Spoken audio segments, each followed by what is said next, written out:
Dottoressa Lucia Meoni is an independent scholar working in Florence. She holds her degrees and her post-university studies from the Università degli Studi di Firenze, and her awards include the prestigious fellowship in Italian art at the Fondazione di Studi di Storia dell'Arte Roberto Longhi.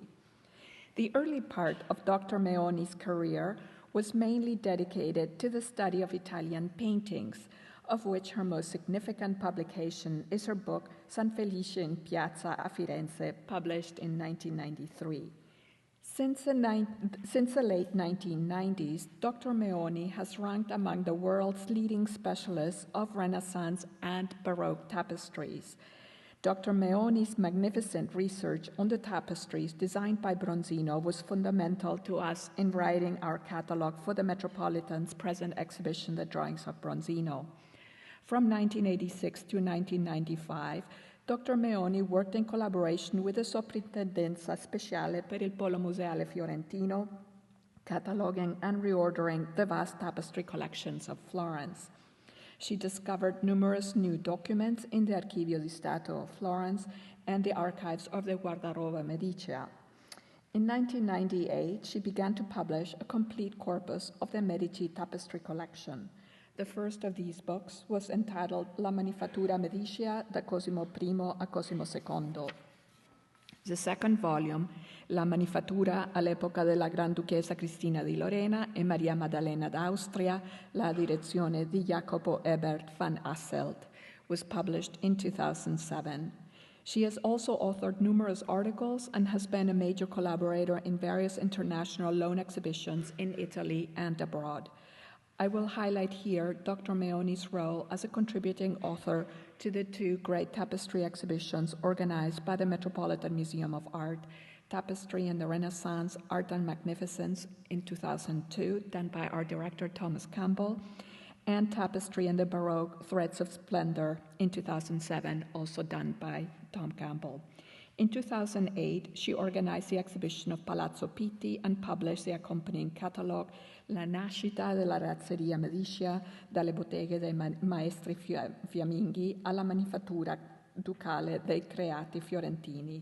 Please join me in welcoming Dr. Lucia Meoni.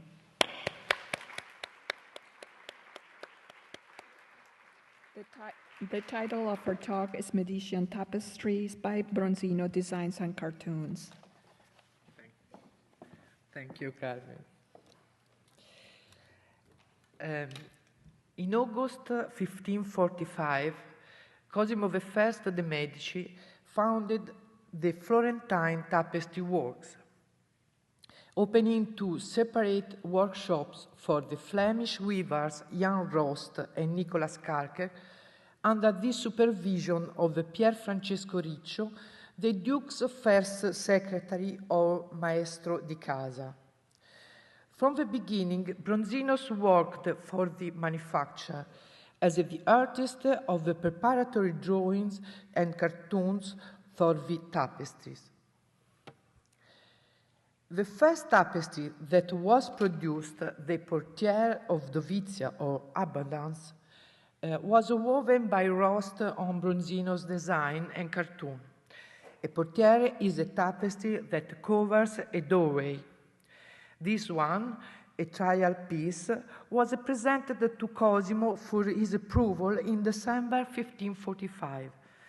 In these first months, Bronzino and Rost were engaged in working out a way of coordinating their respective artistic languages and the technical abilities. In Dovizia, Bronzino's style differs from his other contemporary works for the presence of several non-Florentine elements.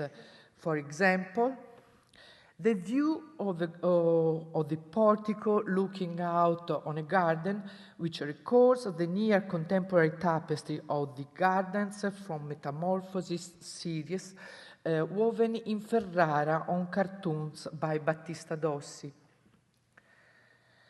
The border with the fictive frame seems also to recall the Vatican series known as the Scuola Nuova, which was woven in Brussels on designs that have been attributed to Giulio Romano.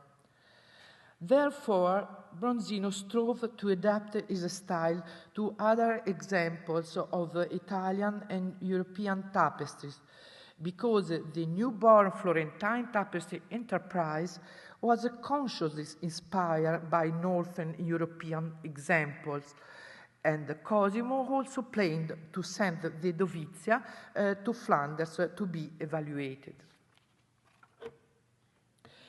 In the portiere of Justice Liberating Innocence, Rost's second tapestry, Bronzino instead returned to this style of his frescoes in the Chapel of Eleonora in Palazzo Vecchio and of the painting of the Venus and Cupid now in London. In this piece, Rost utilized some more complicated weaving techniques, such as diverse types of crapotage and rondement used to obtain special visual effects, which give relief and luminosity to certain elements of the composition.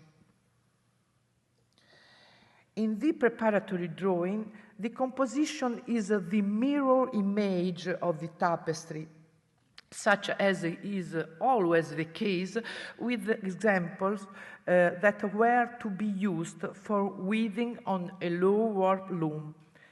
An interesting analogy of the composition is provided by a sketch by Salviati in the Uffizi that has the same subject and similar composition, whereas Bronzino worked on pieces for Duke Cosimo, Salviati worked with Rost on non-court commissions, as can be seen by several surviving tapestries and drawings and others recorded in documents.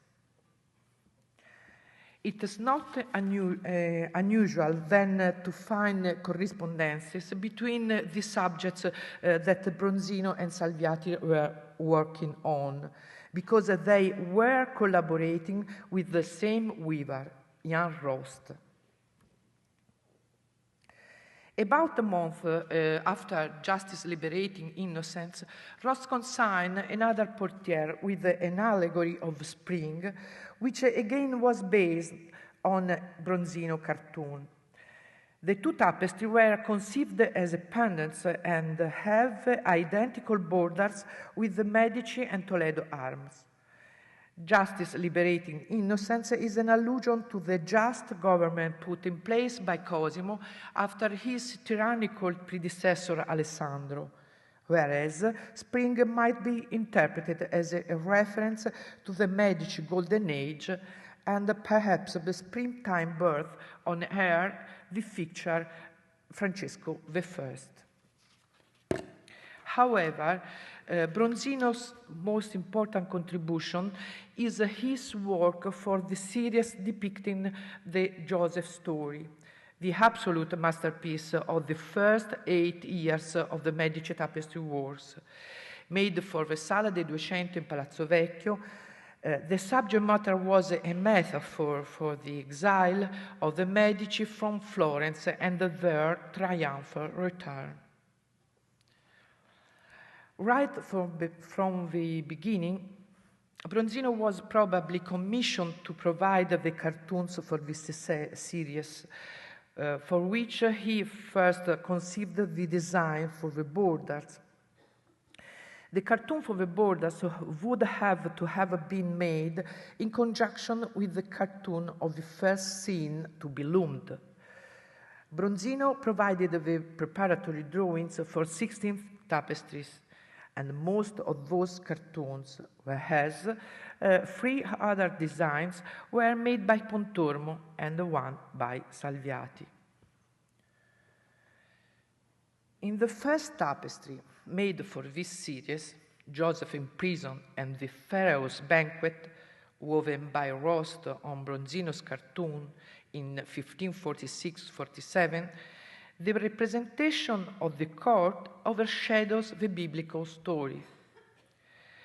This scene evoke the banquet held in the loggia of the Medici Palace in 1539 for the wedding of Cosimo and Eleonora di Toledo.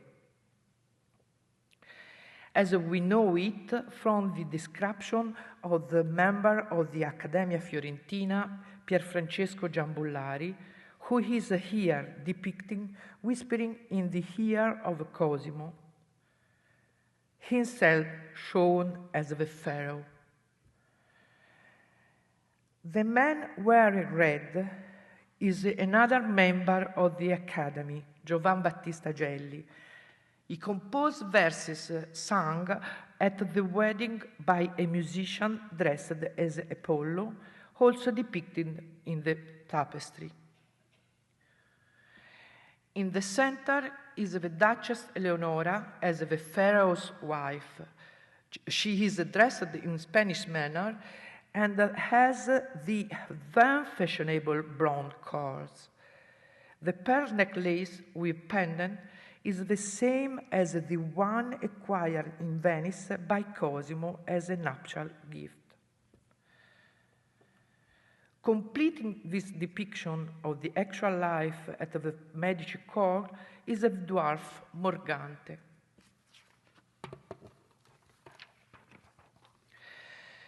The bad condition of the preparatory drawing in the Uffizi makes it almost impossible to identify the portraits, but in any case, Gelli appears with a headdress in the drawing that he does not have in the final work.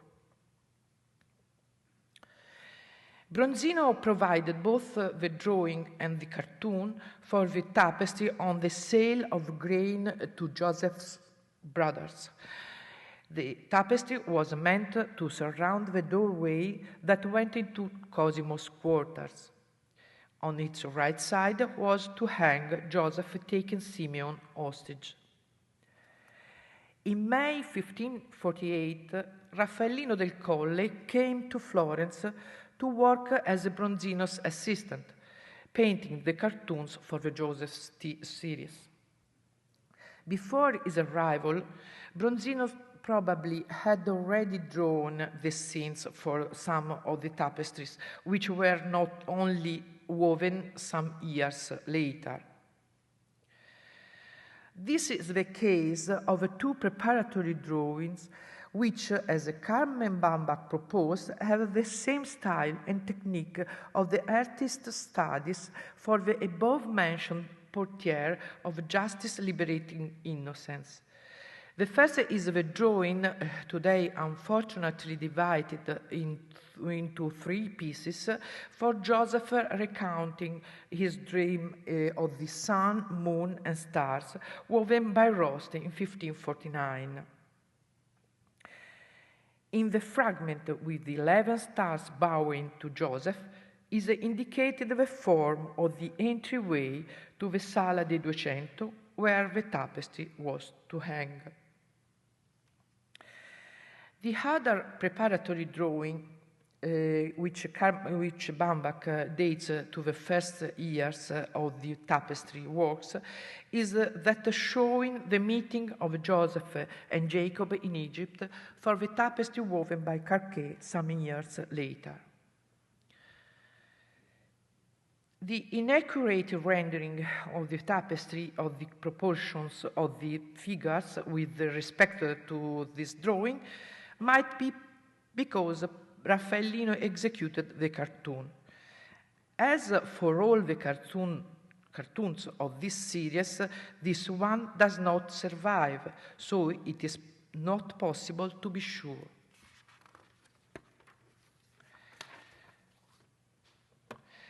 Probably in 1548, Bronzino conceived the composition, for which there is no surviving drawing, for the cartoon of Joseph sold by his brothers. There is also a study by Salviati, rather similar to the right side of the tapestry, that confirm the reciprocal interest of the artist in each other work. On the other hand, here it is possible to discern Bronzino's manner. The robust horses in the foreground record those frescoed 8 years before by him in the history of the Olivetan order in San Pietro in Gubbio, but also the stallion of the St. Longinus and the Centurion in an altarpiece from a decade after the tapestry. Parker wove Joseph's dream of the sheaves of grain on the cartoon of Bronzino, who conceived the design after his Roman sojourn in 1548. The muscular figures reveal the influence of a renewed contact with Michelangelo's Roman works.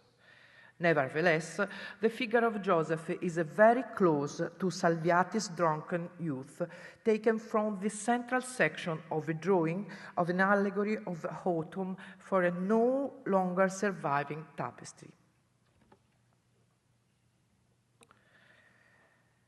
In Joseph filling Potiphar's wife, woven by Parker before August 1549, Bronzino appears to be taking part in the debate between the arts, known as the Paragone, which was proposed to the Accademia Fiorentina in March 1547 by Benedetto Varchi.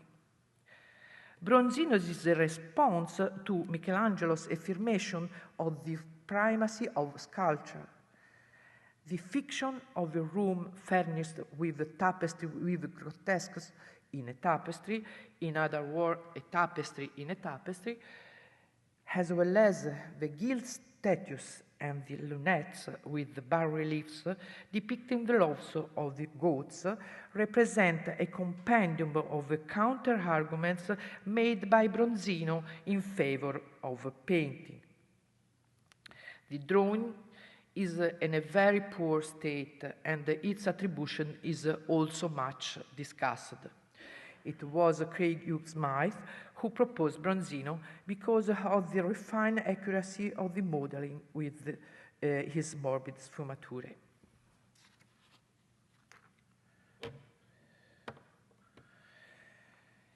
The date 1549, woven in the scene, I'm sorry.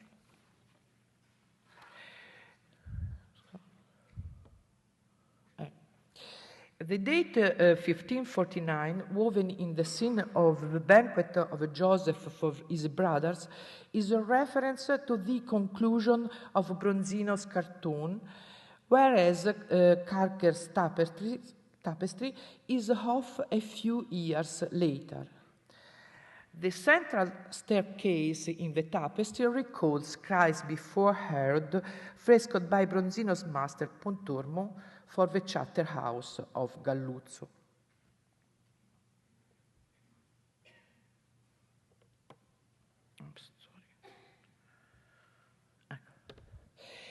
A comparison of Rost's tapestry of a Pharaoh receiving Jacob into Egypt with Bronzino's drawing shows that Raffaellino probably executed the cartoon. Certainly, Raffaellino conceived the landscape, which Bronzino did not put in the drawing. In the background, there is a semicircular building similar to the ones seen in paintings by Raffaellino, like the Virgin and Child with the young St. John the Baptist in the Galleria Borghese, and also the frescoes in Gubbio. A reference to contemporary events is furnished by the likely portrait of the Habsburg Emperor Charles V, who was behind Cosimo's political ascendancy and dominion over Tuscany.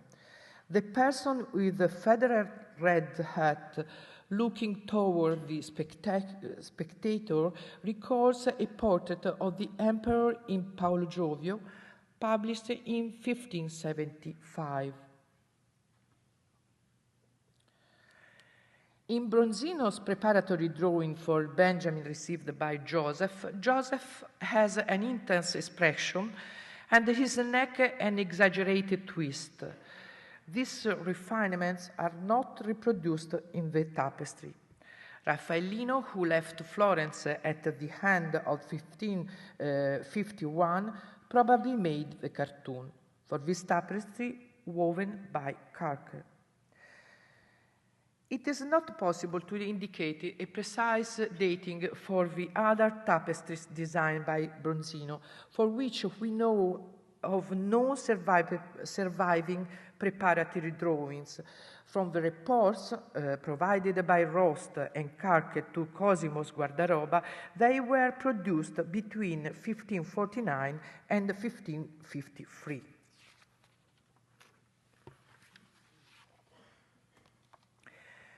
In Joseph's cap found in Benjamin's sack, woven by Parker, one can discern the city walls of Florence and possibly also the Portatrato through which Cosimo and Eleonora's wedding procession entered.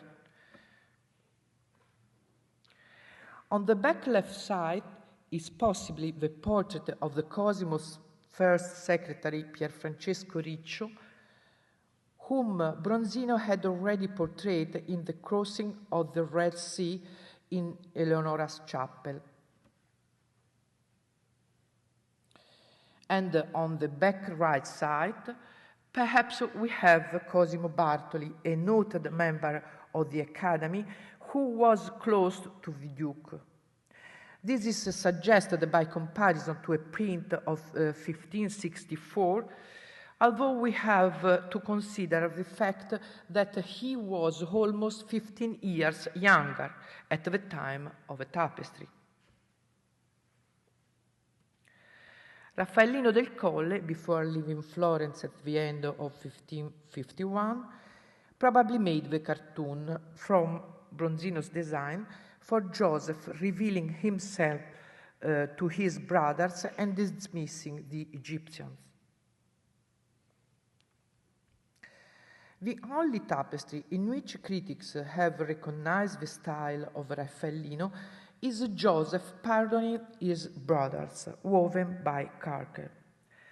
The figure of Joseph recalls the artist Saint Sebastian, and the head of Joseph is similar to his Saint John the Evangelist.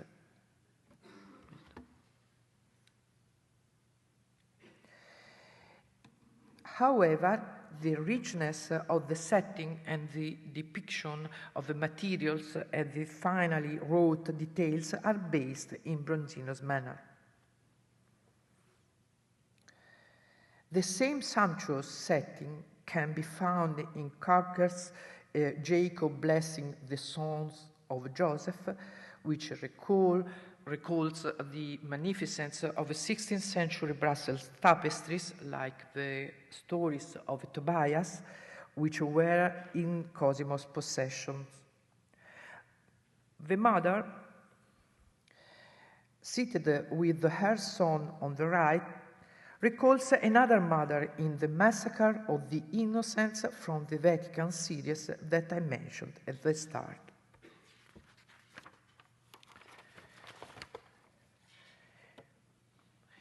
In the Burial of the Jacob, woven by Rost from Bronzino's design, Joseph, depicted in the vestment of a priest conducting the funeral rites, recalls Raffaellino's style, and in particular his Saint Leo the Great, frescoed in the 1530s. In this tapestry that concludes the series, there is a reference to the specific source that gave rise to the subject of the stories of Joseph, which was probably conceived by the academicians Giovan Battista Gelli and Pier Francesco Giambullari, both scholars of the Old Testament. Joseph's head appeared to be a portrait of Philo of Alexandria. He was a first-century philosopher and author of the De Josepho, one of the principal sources for the iconography of the Medici series. The correspondence became apparent in comparison to the portrait that was published by André Thévet in 1584. To Bronzino has been attributed the conception of the so-called carpita alla moresca. It is a tabletop tapestry woven in silk, silver, and gold by Parker. The Persian motifs and the lozenges in the center and the frieze on the outer border are combined with the European elements like the inner border, which comes from a model book of the Florentine Francesco Pellegrino, published in Paris in 1530. The carpita also seems to have been the model for the rug depicted in the tapestry called July or Chateau of Vincennes, woven at the Gobelin on the design of Charles Lebrun. Please excuse the bad quality of the next illustration. Bronzino also furnished the designs and cartoons for the series of Metamorphoses, of which there survives only a single tapestry of Apollo and Mercius, for which the painter consigned the cartoon in 1556.